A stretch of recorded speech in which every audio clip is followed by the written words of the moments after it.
With service contracts and tasks, you'll be able to review various components of the contract within the time entry system. If you look under Contract Summary for a week, you'll see the task description, and then you'll also see a service contract description if you have those contracts active. You will see the contract begin date and the contract end date for each of them. You will see an hours remaining in contract row.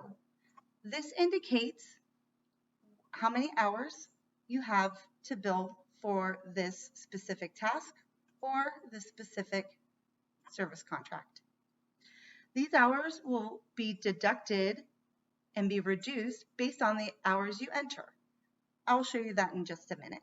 So to go ahead and enter time for these, I'm going to still go into the Add Time Entry, and I'm going to select the date that I wish to enter time, and I'm going to choose my time in and time out.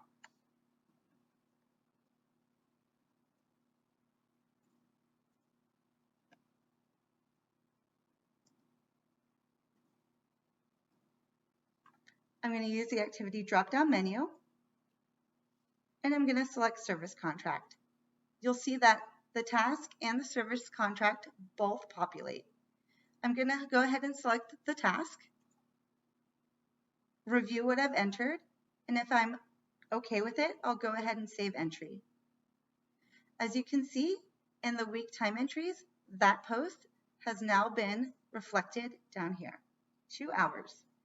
When I scroll down to the contract summary for week, you'll see that the hours remaining have reduced based on the time that we entered. Now we're going to go ahead and enter hours in for service contracts. So I'll go back to Add Time Entry, select the date I wish to enter in time, and add my time.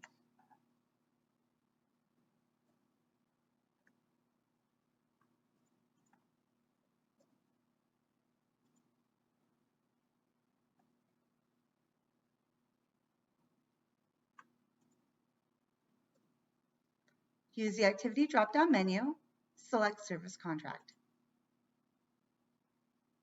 I'm going to go ahead and use this service contract button here, review the time, and save the entry. Now you can see that that has been saved right here, 4 hours.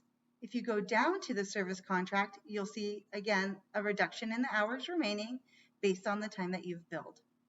It's important to note that if you have a service contract, you need to be mindful of the weeks that the contract begin and end. For weeks that you decide not to enter any time, you will still have to enter in time for 0 hours. So let's say that this week you did not want to enter any in time. You would go ahead and review that there are 0 hours for this time period. You do not need to add any time because you're not going to add any time. It's going to remain 0. All you're going to want to do is simply acknowledge by moving the toggle that you represent that the hours provided, the 0 hours, are true and accurate representation of your hours worked. And then hit submit. This will submit 0 hours for the week.